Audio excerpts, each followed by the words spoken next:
আসসালামু আলাইকুম। সবাই ভালো আছেন আশা করি। আজকে দেখেন, যার জীবনে বাবা আছে তার জীবনে মাথার উপরে একটা বট গাছ আছে, ঠিক আছে?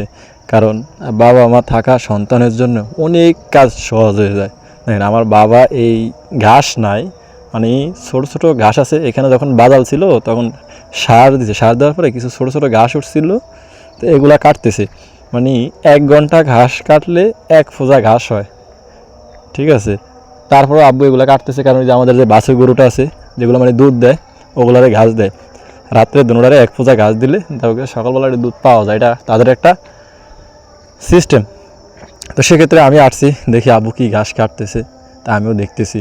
তো এসে দেখলাম যে আব্বু যে ছোটো ছোটো ঘাস কাটতেছে, এমন এমন জায়গা আছে যেগুলো ঘাসগুলো কি কেউ নেয়ও না, মানে এতই ছোটো পরিমাণ। এবং এই রোদের ভিতরে আমার বাবায় ঘাস কাটে।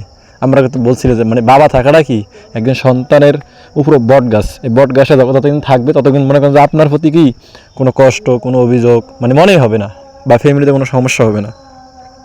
এই জন্য যাদের বাবা আছে এবং তারা সবসময় বাবা মাকে সাপোর্ট করবেন, ভালোবাসবেন, এবং বাবা মা কষ্ট পায় এমন কোনো কথা আপনারা বলবেন না, ঠিক আছে?